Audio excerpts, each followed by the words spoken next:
Hello, everyone. I am Doron Spielman. This is the daily briefing of the Israeli Citizens Spokesperson's Office. We are live on social media platforms, Instagram, X, and YouTube. Wherever you are watching, you can submit questions into the live chat. I want to devote the main part of my daily briefing to one subject.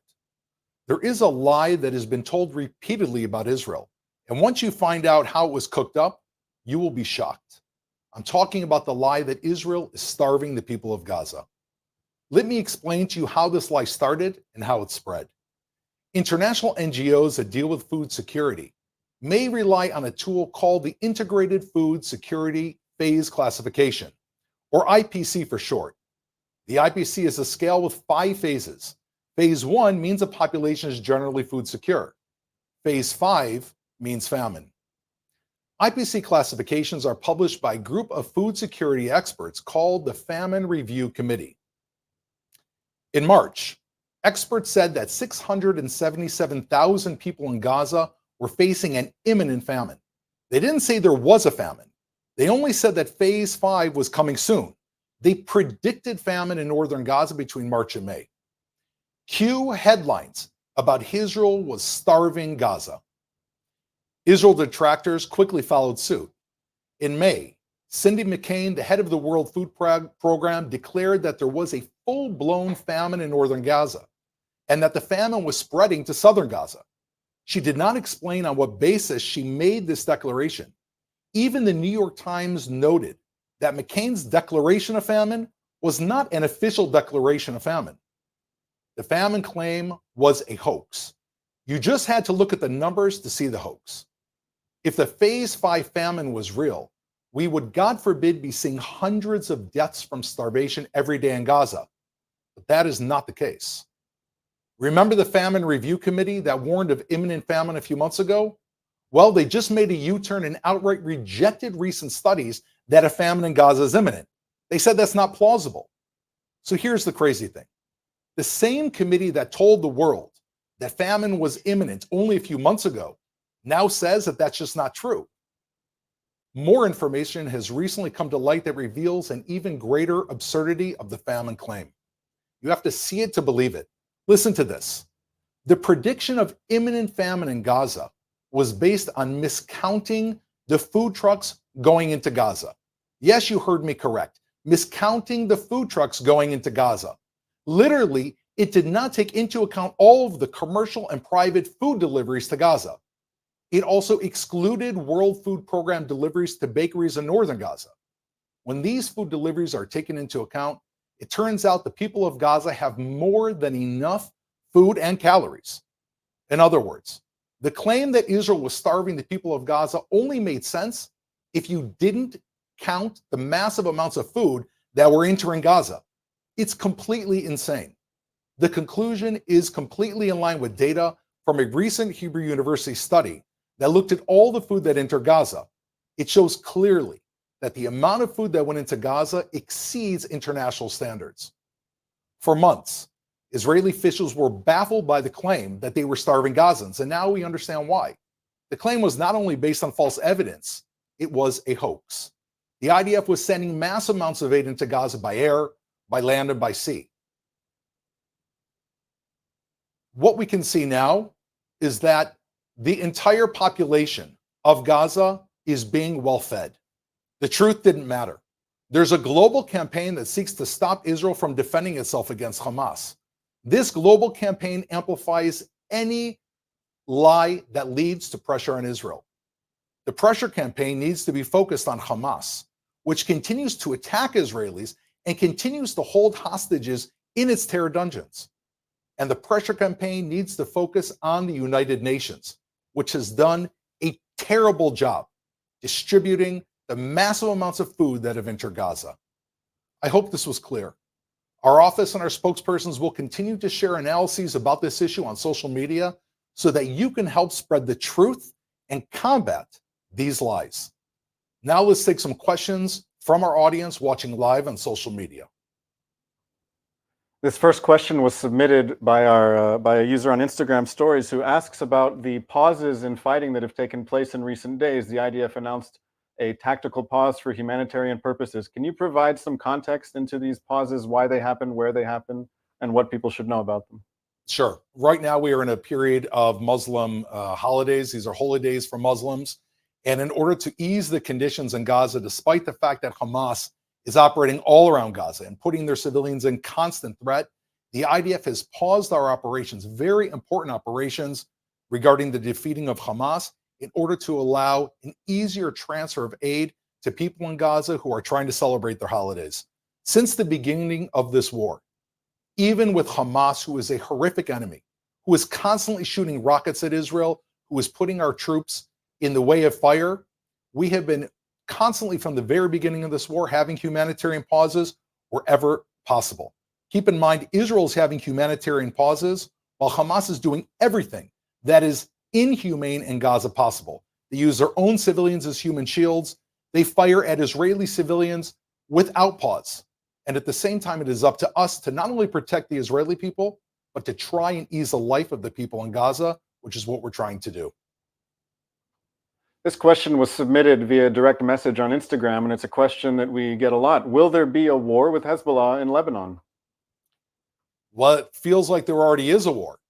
I mean, Hezbollah, since the beginning of October 7th, when they joined Hamas's massacre of Israeli civilians by shooting rockets, have shot over 5,000 rockets and anti-tank missiles at homes of civilians and people in Israel. Even today, I was watching with some of my children a show on TV, and all along the side of the TV, it alerted the 10 to 15 different communities that are being hit by live rocket fire. Can you imagine sitting with your children, watching the screen, when all of a sudden you see the list of cities and waiting, could it be ours next, where you have to run into a shelter?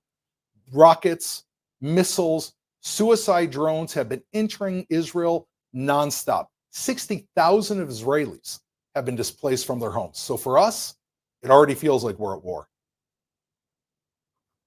This question just came through on the live chat of the Instagram stream. Can you please talk about how Hamas prevents its own people from fleeing after Israel sent warning messages? This is something that we know. It's been videoed. It's absolutely available on the internet. There is no question that Israel has given days of pre-warning to civilians in Gaza to move out of the way. We have enabled millions of people in Gaza to relocate to safe areas from the beginning of this war. In fact, no other military in the history of armed combat in the world has done more to try to enable civilian populations to get out of the way of danger. What stands between these innocent civilians and these humanitarian zones is none other than Hamas. They hold these people at gunpoint, preventing them from leaving their homes. We even have civilians that have risen up against Hamas.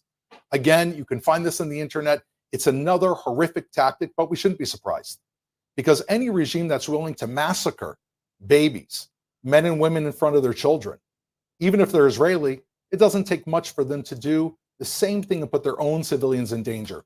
This is a creed of death. And once you are dedicated to death and genocide against Israelis, you have no problem, if you are Hamas, of putting your own people in the line of fire. This question is from Adina, who writes on our live stream on Instagram. How long will the war go on?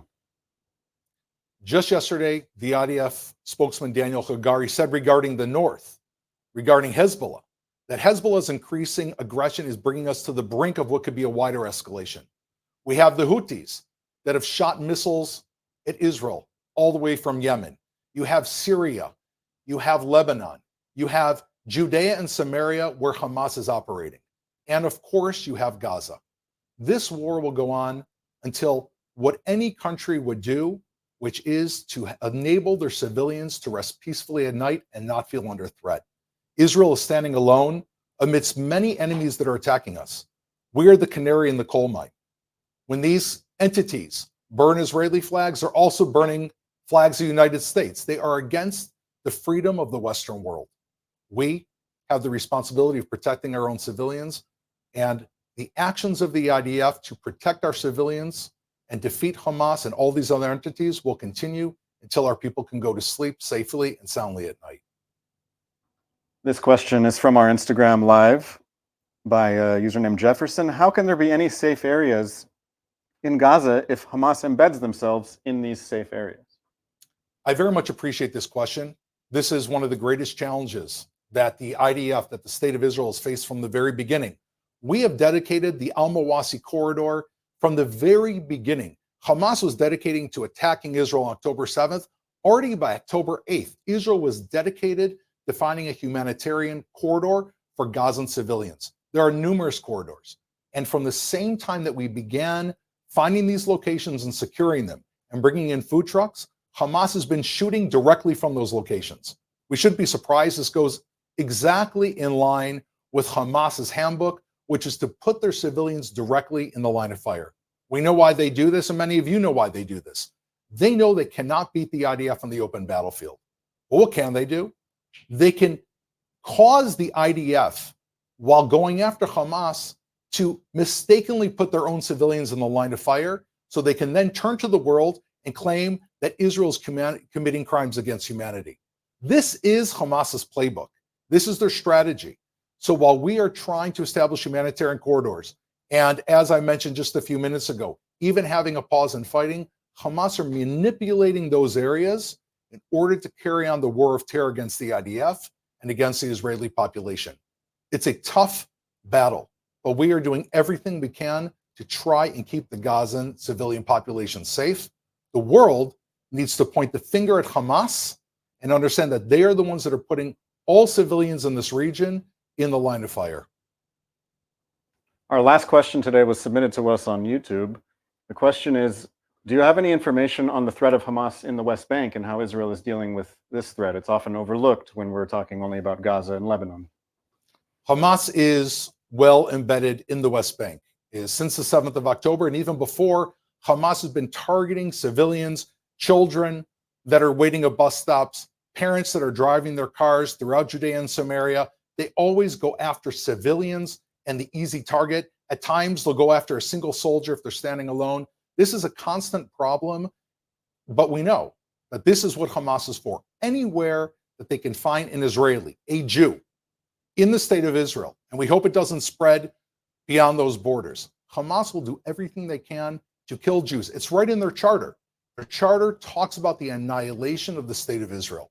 The IDF, since the very beginning of the 7th of October, has been deployed along Judea and Samaria to protect our civilians and search out those Hamas terrorists, while at the same time, again, it's the same playbook, trying to protect the civilians in all of those Palestinian cities while going after the Hamas terrorists. Once again, we have to place blame directly at Hamas's doorstep. Every day that goes by that the international community focuses on Israel, it is, instead of preventing bloodshed, it is contributing to bloodshed by validating and encouraging Hamas to continue more terror.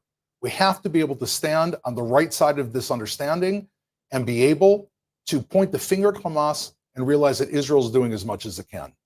Thank you very much. I want to thank everybody who joined us for this live briefing. Please tune in every day at 3 p.m. Israel time, 8 a.m. Eastern Standard Time. We're available on TikTok, on Twitter, on Instagram, and on YouTube. And we're here for you. Please continue to tune in, and we look forward to seeing you tomorrow. Thanks for watching. Drop a comment below. Don't forget to like, share, and hit subscribe to stay updated with our latest content. Until next time, stay informed and inspired. This is Debunks signing off.